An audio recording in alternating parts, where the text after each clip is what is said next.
الحمد لله رب العالمين والصلاة والسلام على سيد المرسلين وعلى آله وأصحابه أجمعين۔ میرے بزرگوں اور عزیز طلبہ،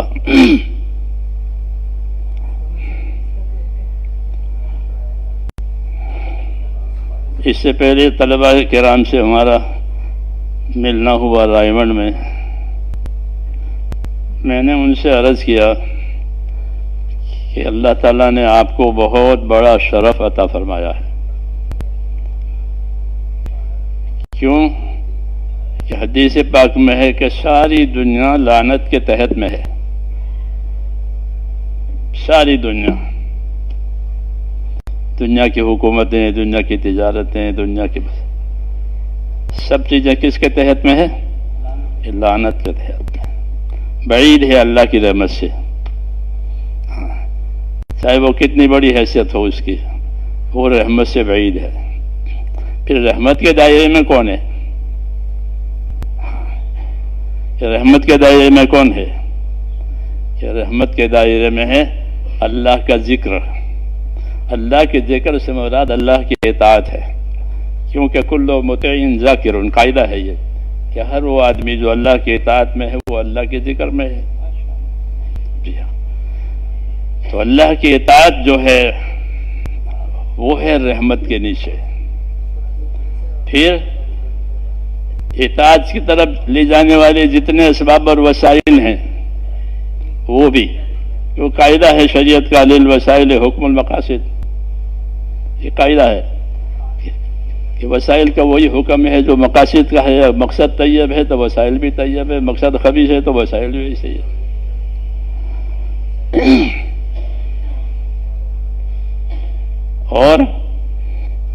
اور کون ہے کہ عالم اور متعلم، الحمدللہ کہ اور اللہ کی رحمت کے نیچے اور اس کے دائرے میں علم والے حضرات ہیں اور اس کے سیکھنے والے حضرات ہیں، کیونکہ دنیا سیکھنے کی جگہ ہے، دنیا برتنے کی جگہ ہے، آخرت انجام پانے کی جگہ ہے۔ جی ہاں، تو عالم اور متعلم یہ رحمتوں کے دائرے میں ہے، کیونکہ جو علم اللہ تعالیٰ نے ہم کو دیا ہے وہ بہت بڑا شرف ہے۔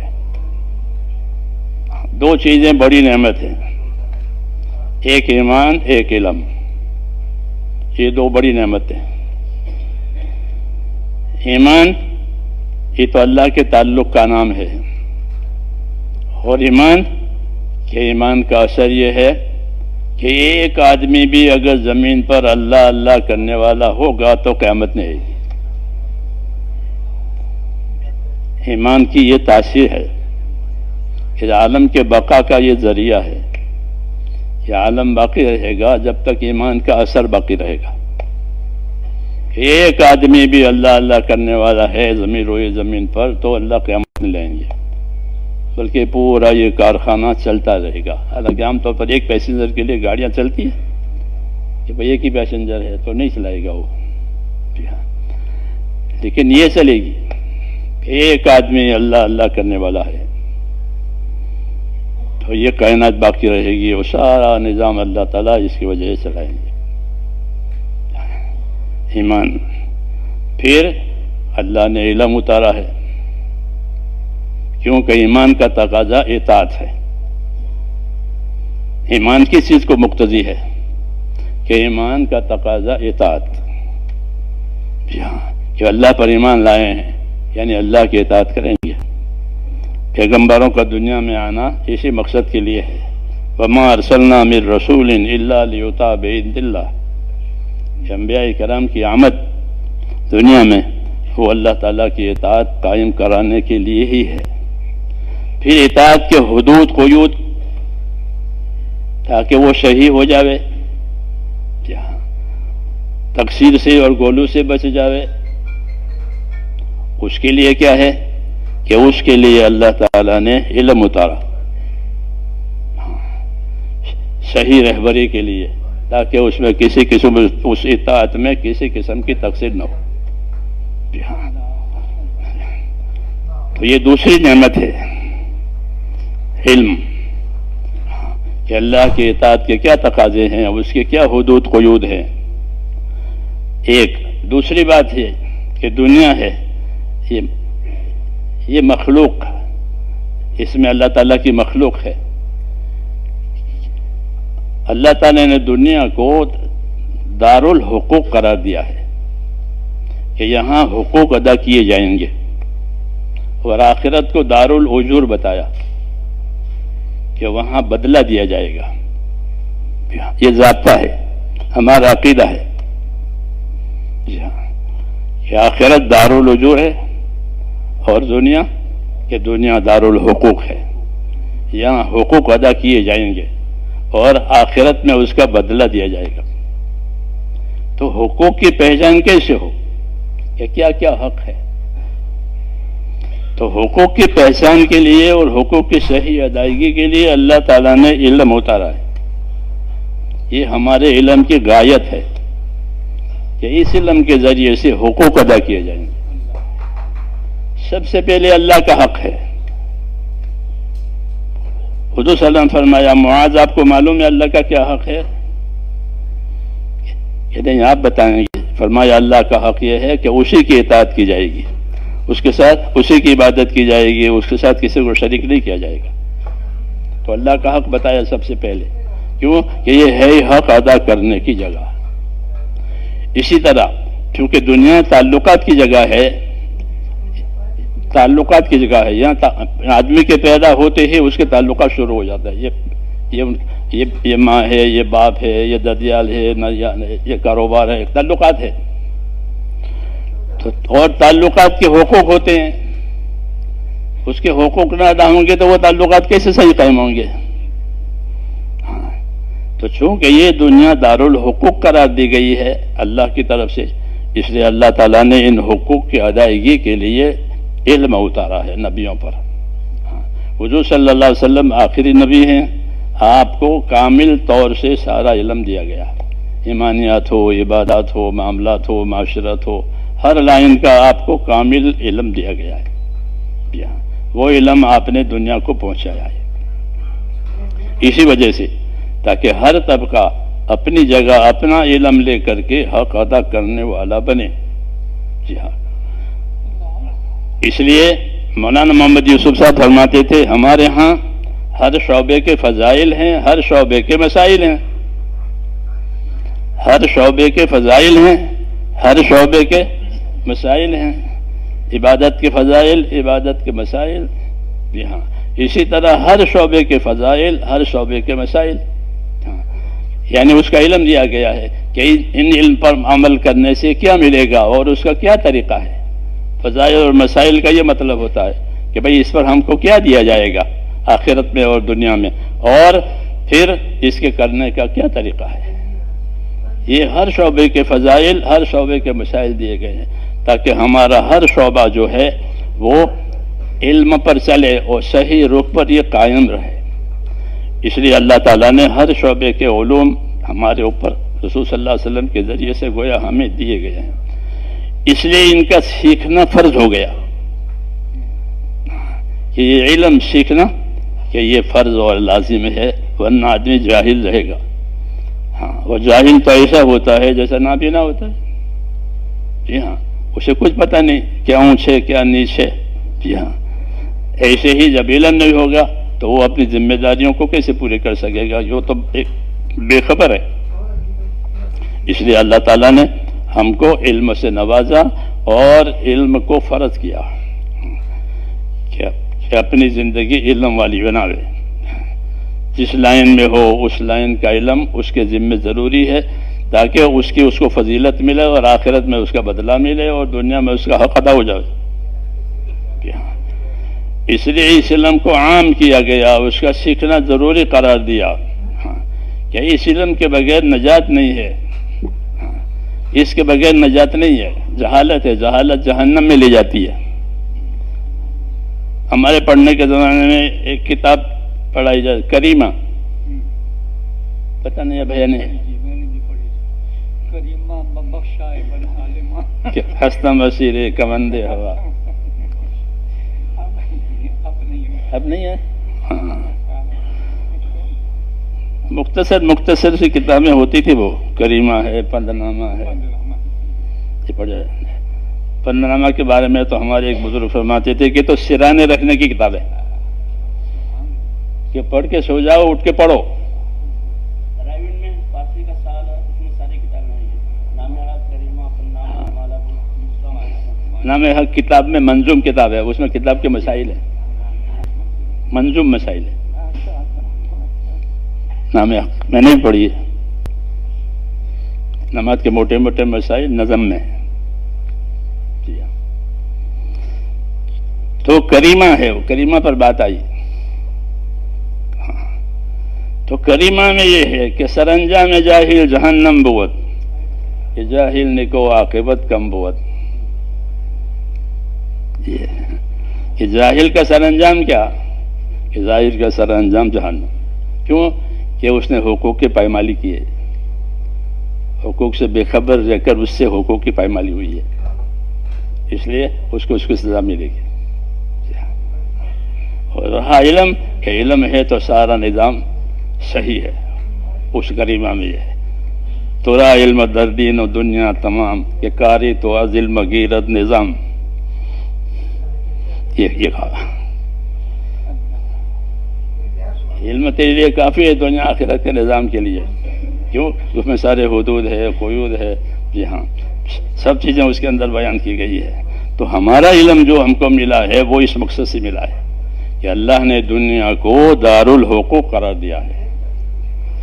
تو حقوق کی معرفت کے لیے علم اللہ نے اتارا ہے، اس لیے اس کا سیکھنا فرض ہو گیا تاکہ حق ادا کر کے آخرت میں جائیں. اس کی فرضیت اسی وجہ سے کہ حق ادا ہو جائے گا، نہیں تو حق نہیں ادا ہوگا حالت کی وجہ سے. اس لیے تو اس کو سیکھنا سکھانا لازمی ہو گیا. ایک بات. دوسری بات کہ یہ علم جو ہے ایک بطور امانت کے آیا ہے، اس میں کسی قسم کی کوئی تبدیلی تحریف جائز نہیں ہوگی. یہ امانت ہے، جیسا ہے ویسا ہی رکھا جائے گا، ویسا ہی سکھا جائے گا، ویسا ہی بتایا جائے گا. یہ اللہ کی امانت ہے، اس کی حفاظت بھی ضروری ہے، اور پھر امانت ہونے کی وجہ سے اس کی اشاعت بھی ضروری ہے. کیوں؟ کہ ایک مشترک سرمایہ ہے، یہ سب کی ہدایت کے لیے آیا ہے، سب کی رہبری کے لیے آیا ہے، سب کی نجات کے لیے. اس علم کی مثال حضور صلی اللہ علیہ وسلم نے آسمان کے پانی سے دی ہے. مثل ما بعثنی اللہ من العلم والہدى کمثل غیث، کہ یہ علم و ہدایت جس کے ساتھ مجھے اللہ پاک نے بھیجا ہے اس کی حیثیت ایسی ہے جیسے آسمان سے آنے والا پانی. آسمان سے آنے والے پانی کی تاثیر یہ ہے کہ زمین کی ہر مخلوق اس کے سبب سے زندہ رہتی ہے. پانی کٹ ہو جائے تو یہ زمین کی مخلوق زندہ نہیں رہے گی. وجعلنا من الماء کل شیء حی، کہ پانی سے ہم نے ہر چیز کو اس زمین پر حیات دے رکھی ہے. تو جس طرح پانی حیات کا سبب ہے، اس طرح حضور صلی اللہ علیہ وسلم کا لایا ہوا علم و ہدایت یہ سب کی نجات کا ذریعہ ہے. یہ کہنا ہے ہر طبقے کی، اوپر کا طبقہ، نیچے کا طبقہ، کمزور طبقہ، قوی طبقہ، جو بھی طبقہ، سب کی ہدایت، سب کی نجات اس کے اندر ہے. اس لیے اس علم کو ایک مشترک سرمایہ بتایا گیا کہ اس میں سب کا حصہ ہے. ہدی للعالمین، سب کی ہدایت ہے، سب کی رہبری ایک مشترک ہے. اس لیے یہ امانت ہے. یہ اس کا سیکھنا، اس کا سکھانا اور اس کو حقدار تک پہنچانا یہ ذمہ ہے. جس طرح مال تجارت سے ترقی کرے گا، یہ علم اس سے ترقی کرے گا کہ اس کو سکھایا جائے گا، سیکھا جائے گا، پہنچایا جائے گا، بتلایا جائے گا. اس کے طلبگار پیدا کیے جائیں گے. طلب ہوتی نہیں، طلب ہوتی نہیں ہے. جو چیزیں سامنے ہے اس کی طلب ہوتی ہے، اس کا نفع سامنے ہے اس کی طلب ہوتی ہے. اس کی طلب ہوتی نہیں کہ اس کی طلب پیدا کراؤ. لوگوں کو اس کا طالب بناؤ. جس چیز کی طلب پیدا ہو جائے گی وہ چیز ترقی کرے گی. یہ موبائل دنیا میں دیکھ لو. جی ہاں، ہر ایک کے پاس پہنچ گیا، یہاں تک کہ بھیک مانگنے والوں کے پاس بھی ہے. بھیک مانگتے ہیں اور موبائل رکھتے ہیں. پتہ نہیں کیا مسائل ہیں ان کے.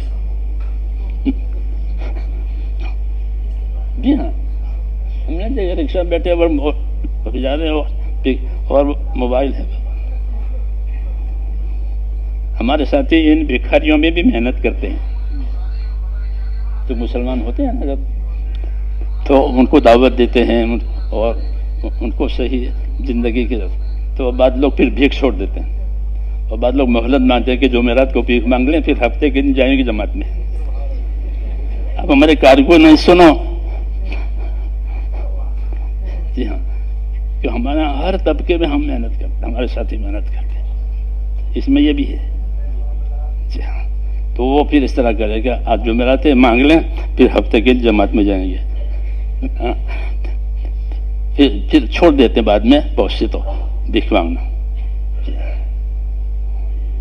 تو میں نے کہا یہ علم ایک مشترک سرمایہ ہے اور اس میں سب کی رہبری ہے، سب کی نجات ہے. تو دو قسم کے لوگ ہو جائیں گے. ایک قسم وہ ہوگی کہ جن کو اپنی طلب ہے، اپنی فکر ہے کہ مجھے یہ حاصل کرنا چاہیے. وہ تو خود ہی آ جائیں گے اپنی طلب کی وجہ سے. یہ مجمع جیسے ہے، یہ اہل طلب کا مجمع ہے، یہ خود ہی پہنچ گئے. ایک بڑا طبقہ وہ ہے کہ جس میں کوئی طلب ہی نہیں ہے. ناواقفیت کی وجہ سے، جہالت کی وجہ سے ان میں کوئی طلب نہیں ہے. اپنے دین کی، اپنے آخرت کی، اللہ کے کیا انعامات ہیں، کیا اکرام ہے اللہ کی طرف سے، اس کی کوئی خبر نہیں ہے ان کو. ان کا کیا کرنا؟ تو نبیوں کا طریقہ یہ رہا کہ ان میں طلب پیدا کرانا، ان کو اللہ کے انعام، اکرام، اپنی زندگی کی ذمہ داریاں یہ بتا کر ان کو اس پر لانا تاکہ وہ بھی دین سیکھے. بے طلبوں میں طلب پیدا کرانا، اس کو دعوت کہتے ہیں. طلبگاروں کو طلب دینا، اس کو تعلیم کہتے ہیں. یہ تو طلبگار ہیں کہ ان کا تو حق ہو گیا، یہ تو مہمان ہو گئے، ان کے بارے میں تو حضور صلی اللہ علیہ وسلم کی وصیتیں ہیں. جی ہاں، یہ طلب کے ساتھ آئے ہیں کہ ان کو تو ان کا مطلوب دیا جائے گا. اور جن میں جو بے طلب ہیں کہ ان میں طلب پیدا کراؤ تاکہ وہ بھی زندگی کے مقصد پر آئیں اور اپنی زندگی کا مقصد کے مطابق اپنی زندگی گزاریں. تو اللہ تعالیٰ کی کتاب جو ہے وہ سب کے لیے ہے، علم سب کے لیے ہے، مشترک. اس لیے بے طلبوں میں طلب پیدا کرانا یہ ایک بڑا کام ہے. بڑا کام ہے. جیسے کہ دنیا میں کسی کو ایسی بیماری ہوگی کہ بھوک نہیں لگتی، نیند نہیں آتی، تو کیا کرتے ہیں کہ ایسا علاج کرو کہ اس کو بھوک لگے اور یہ کھانا کھاوے بھوک سے. نیند نہیں آتی، نیند آنا ضروری ہے، بھوک لگنا ضروری ہے. تو ایسے ہی زندگی کا مقصد اور آخری طرف طلب کہ یہ ضروری ہے، ورنہ تو زندگی بیکار ہو جائے گی اس کی. تو طلب پیدا کرانا. تو اللہ تعالیٰ نے نبیوں کے ذمے یہ بھی رکھا ہے کہ بے طلبوں میں طلب پیدا کراؤ. تو وہ بے طلبوں میں طلب پیدا کرانے کے لیے ان کے اوپر محنت کرتے تھے اور اس محنت میں ان کو اپنی زندگی کی ذمہ داریوں کو سمجھاتے ہوئے اللہ کے انعامات، اکرامات، اللہ کیا دینے والے ہیں وہ بتاتے تھے. دوسرا کہ ان کے ساتھ حسن معاشرت اور اچھے اخلاق سے ان کے ساتھ معاملہ کرتے تھے جس کی وجہ سے وہ مانوس ہوتے تھے. اگرچہ اس کام کی رفتار دھیمی ہے لیکن بنیادی ہے کہ اللہ کے انعام کرام بتا کر کے ان کو اللہ کی طرف متوجہ کرنا، آخرت کی طرف متوجہ کرنا، اپنی زندگی کی ذمہ داریوں کی طرف متوجہ کرنا. پھر اگر وہ نہیں مانتے ہیں تو کہ اگر وہ نہیں مانتے ہیں تو ان کو چھوڑتے نہیں ہیں، بلکہ انبیاء کرام صبر کر کے اپنا کام پورا کرتے ہیں اور ان کے ساتھ حسن اخلاق سے، حسن معاشرت سے زندگی گزارتے ہیں۔ جی ہاں، اس لیے ہر نبی دنیا میں اخلاق کے ساتھ آیا اور ترغیب کے علم کے ساتھ بھیجا گیا، کہ ترغیب کا علم یہ ہر نبی کو دیا تاکہ لوگوں کو ترغیب دے کہ اللہ تعالیٰ نے تمہارے لیے کیا کیا تیار کیا ہے، اللہ تمہیں تمہاری اطاعت اور عبادت پر کیا کیا دینے والے ہیں۔ ترغیب کا علم یہ ہر نبی کے پاس آیا، رسول صلی اللہ علیہ وسلم کے پاس بھی آیا، آپ نے خوب ترغیبیں دی ہیں۔ جی ہاں، کہ اللہ یہ دینے والے ہیں، اللہ یہ کرنے والے ہیں، اللہ اس طرح تمہارے حالات کو بنائیں گے، تمہارے عمل پر یہ حالات ہو جائیں گے، وغیرہ وغیرہ۔ فضائل تاکہ لوگوں میں اس کی رغبت پیدا ہو جائے۔ دوسرا طریقہ ان کو مانوس کرنے کا وہ انبیاء کرام علیہ الصلوۃ والسلام کے اخلاق،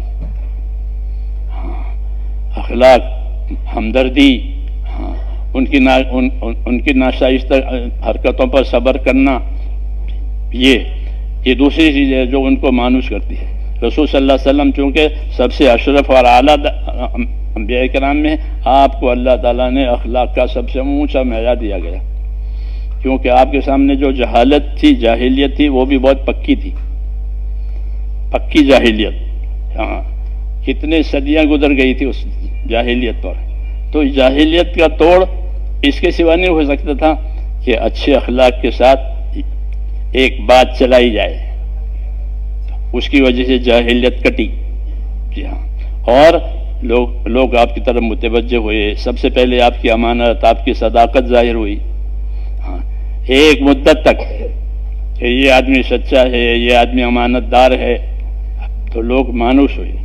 پھر آپ صلی اللہ علیہ وسلم نے اپنی دعوت رکھی اور زندگی کا مقصد کی طرف متوجہ کیا کہ اصل زندگی تو عبادت کی زندگی ہے اللہ تعالیٰ کی، اور اس پر آپ نے اس انداز سے محنت کرائی کہ لوگوں کو اللہ کے انعامات اور اکرامات بتائے، اور زندگی کی ذمہ داری کے کیا نتائج آئیں گے موت کے بعد، اور یہ بتایا کہ اصل زندگی تو آخرت کی زندگی ہے۔ دنیا ہمارے لیے پیدا کی گئی ہے اور ہم آخرت کے لیے پیدا ہوئے ہیں، یہ بتایا گیا۔ اور آخرت کے لیے کہ آخرت کے لیے یہ ہے، تو ہم کو آخرت بنانے کے لیے آخرت والا علم دیا ہے۔ جو علم ہم کو ملا ہے وہ آخرت بنانے والا علم ہے۔ جیسے دنیا کے لیے علوم فنون ہوتے ہیں دنیا کی ترقیات کے لیے، وہ دنیا کی ترقیات کے لیے ہے، لیکن آخرت بنانے کے لیے اور زندگی کی ذمہ داریوں کو پورا کرنے کے لیے اللہ تعالیٰ نے یہ علم تب جو حضور صلی اللہ علیہ وسلم کو دیا ہے۔ قرآن و حدیث کا علم یہ زندگی کی ذمہ داریوں کو پورا کرنے کے لیے ہے، حقوق کی ادائیگی کے لیے ہے، ہاں، اور آخرت کے رجعت بھی اسی پر ہے۔ اس لیے کہا کہ یہ اتنا ضروری ہے زندگیوں کے لیے جتنا کہ زمین کے لیے بارش کی ضرورت ہے، کہ زمین کے لیے جتنی بارش کی ضرورت ہے، کہ بارش کے بغیر زمین کی کوئی آبادی نہیں ہو سکتی، ایسے ہی اس کے بغیر کہ زندگی کوئی آباد اور کامیاب ہو ہی نہیں سکتی جب تک اس کو دیا۔ اس لیے یہ دیا گیا اور اس کے ساتھ اس کی محنت دی گئی کہ اس کی محنت کرو اور لوگوں کو اس کے کیا کیا اس کے اندر خوبی ہے اور کیا کیا اس کے پیچھے ملنے والے ہیں انعامات اللہ تعالیٰ کے، اس کی ترغیب۔ جی ہاں، تو اس طرح یہ کام ہوا تو لوگوں میں دھیرے دھیرے اس کی طلب پیدا ہوئی، یہاں تک کہ پھر یہ طلب بڑھ گئی جو اس کی محنت ہوئی اور لوگ خوب اس کے طالب ہوئے۔ جی ہاں، اور اپنی طلبوں سے بڑے بڑے علوم حاصل ہوئے، اللہ تعالیٰ نے کامیابی دے دی۔ کہ بے طلب ماحول تھا، اب بعد میں اس میں طلب آ گئی اور پھر اللہ تعالیٰ نے اس کو انجام تک پہنچایا۔ تو اس لیے ہماری زندگی کی ذمہ داری ہے کہ یہ ایمان اور علم یہ دو ہماری زندگی کی بنیادیں ہیں اور یہ ایک مشترک امانت ہے، اس میں خود بھی اپنے آپ کو قائم رکھنا ہے اور دنیا میں یہ چیز چلے اس کے لیے ہمیں محنت کرنی ہے۔ تو اس محنت کے لیے یہ ایک محنت اللہ نے ہم کو یہ بھی ایک محنت دی ہے، یہ محنت چلتی ہے تو لوگوں کی زندگیوں میں تبدیلیاں آتی ہیں، آخرت کی طرف شعور اور دھیان بڑھ جاتا ہے اور پھر وہ اپنی زندگی کی ذمہ داریاں پوری کرنے کے لیے سیکھتے ہیں یا جاننے والوں سے پوچھتے ہیں۔ طلب کی علامت ہے کہ سیکھے یا جاننے والوں سے پوچھے، تو یہ بات پیدا ہو گئی۔ سنا سے اب لوگ ان مسائل کو اور دینی باتوں کو طلب کی وجہ سے پوچھنے لگے، اگرچہ یہ 100% نہیں ہوا ہے لیکن اللہ کا بہت فضل ہوا کہ پھر بھی بہت ایک مقدار میں بڑی طلب پیدا ہو گئی ہے۔ اس لیے اللہ تعالیٰ نے ہم پر یہ کرم کیا ہے کہ ایک تو ہم کو علم دیا ہے، اور علم کے ساتھ ہم کو اس کی دعوت اور محنت دی کہ حضور صلی اللہ علیہ وسلم نے اپنے تمام علوم کو دعوت کے ساتھ جوڑا ہے۔ جو علوم آپ پر نازل ہوئے، آپ نے اس کی دعوت دی ہے، آپ نے اس کے ساتھ لوگوں کو بلایا ہے، کیونکہ یہ مشترک ہے، سب کے لیے آیا ہے۔ اس لیے یہی ہماری ذمہ داری ہے کہ بھئی علم کی کیا غایت ہے، کہ علم کی غایت یہ ہے کہ اپنی ذات سے اپنے آپ کو اس علم کا پابند کرنا، اور دنیا میں اس علم کو رائج کرنا، تاکہ سب کی آخرت بنے اور دنیا سلامت رہے۔ اس علم کے دو فائدے ہیں کہ دنیا آخرت بن جائے گی، اور دنیا اس علم کی وجہ سے سلامت رہے گی، کیونکہ اس علم میں حقوق کی ادائیگی کی ہدایت ہے کہ اس علم کے ذریعے سے حقوق ادا ہوں گے۔ ظاہر بات ہے جب حقوق ادا ہوں گے تو کوئی فساد نہیں ہوگا۔ فساد ہوتا ہے وہ حقوق کی پائمالی کی وجہ سے ہوتا ہے۔ جب حقوق کی پائمالی نہیں ہوگی تو پھر یہ آباد ہو جائے گی۔ اس لیے حضور صلی اللہ علیہ وسلم کی تعلیم کے ذریعے سے لوگ بھائی بن گئے، اور یہی آپ کی رہبری بھی تھی، کونوا عباد اللہ اخوانا، اللہ کے بندے رہو، آپس کے بھائی رہو۔ تو اللہ کی بندگی کا حق بھی ادا کرنا ہے، آپس کی بھائی چارے کا حق بھی ادا کرنا ہے۔ اس کے لیے اللہ تعالیٰ نے ہمیں یہ علم دیا ہے، یہ اپنی ذات سے سیکھنا بھی ہے، اور دوسروں میں اس لیے محنت کرنی ہے تاکہ وہ بھی اس کو حاصل کرے۔ اس لیے پڑھنے کے زمانے میں پڑھنا ہے، اور محنت سے پڑھنا ہے، ہاں، کیونکہ یہ علم بغیر محنت کے ملتا نہیں ہے۔ بزرگوں نے فرمایا کہ یہ دو محنتوں سے پرواز کرتا ہے، ایک حاصل کرنے کی محنت، ایک عمل کرنے کی محنت۔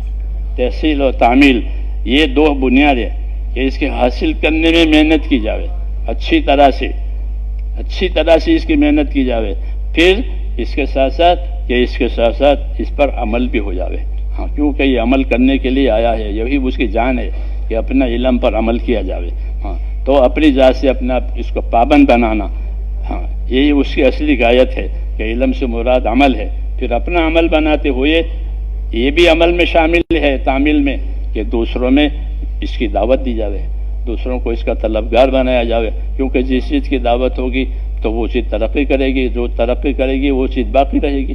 جس کی دعوت نہیں ہوگی تو وہ کیسے ترقی کرے گی، وہ ترقی نہیں ہو تو کیسے باقی رہے گی۔ تو یہ بقا کا یہی ذریعہ ہے۔ اس لیے کہتے ہیں پڑھنے کے زمانے میں کہ پڑھیں، اور خوب محنت سے پڑھیں، یکسوئی کے ساتھ، کیونکہ یکسوئی کے بغیر یہ ملتا نہیں ہے، ہاں، اس کے آداب ہیں، اس کی یکسوئی ہیں۔ اور پھر جب پڑھ لیں، فارغ وقت ہے کہ تو اس عمل کو اس علم کو اپنے عمل میں لانے کے لیے دوسروں میں جا کے محنت کریں، ہاں، دوسروں میں جا کے محنت کریں، تاکہ اس عمل پر عمل کرنے کے مواقع ہم کو حاصل ہو جائیں، ہاں۔ جس طرح مال تجارت سے ترقی کرے گا، اسی طرح یہ علم اس محنت سے ترقی کرے گا، ہاں، کہ پھر جن میں طلب نہیں ہے ان میں طلب آئے گی۔ چنانچہ محنت کے ذریعے سے لوگوں نے اگر ان میں طلب نہیں، ان کو موقع نہیں ملا تو انہوں نے اپنے اولادوں کو بنایا عالم۔ دور دور جزیروں میں ہم جانا ہوا، فیجی وغیرہ میں، تو وہاں مدرسے چل رہے ہیں، دور دور جزیروں میں۔ ان جزیروں میں تو معلوم ہوا کہ جماعتیں پہنچی، اور جماعتیں پہنچا ان کو ذمہ داری بتائی، تو ان کا ہمارا تو وقت نکل گیا، لیکن ہماری اولاد، تو انہوں نے پھر، ہاں جی ہاں، تو وہ مدرسہ تھا۔ میں فیجی میں ایک دور کے علاقے میں گیا، تو ایک کسی مناسبت سے میں نے کوئی شعر پڑھا تھا مولانا اسد اللہ صاحب کا، جی ہاں، تو ایک صاحب مجھے وہ شعر دہراؤ۔ میں کہا آپ کون ہیں؟ کہ میں بنگلہ دیش سے ہوں اور یہاں مدرس ہوں، وہاں یہاں مدرسہ ہے اور میں پڑھاتا ہوں، ہاں، تو وہاں دور دور جزیروں میں مدرسے ہو گئے، الحمدللہ لوگوں میں طلب پیدا ہو گئی۔ تو بارش کی طرح سے یعنی محنت ہوئی کہ بارش کی طرح سے چیزیں زندہ ہو جاتی ہے۔ اس لیے ہم کو اللہ تعالیٰ نے یہ ذمہ داریاں دی ہے کہ ہمارے ساتھ علم بھی ہے، اور پھر اس علم کی دعوت اور محنت بھی ہے، تو وہ بے طلبوں کو بھی مفید ہوگا اور طلب کرنے والوں کی ترقی ہوگی۔ اس لیے یہ ترتیب ہے کہ پڑھنے کے زمانے میں تو اہتمام سے پڑھیں، ہاں، پورا رسوخ کے ساتھ، اور فارغ وقت میں اس سنت کو ادا کرنے کے لیے، دعوت کی سنت کو ادا کرنے کے لیے لوگوں میں جائیں اور جماعتیں بنا کر کام کریں۔ یہ ہماری عرض ہے، انشاءاللہ اس کے لیے تیار ہیں۔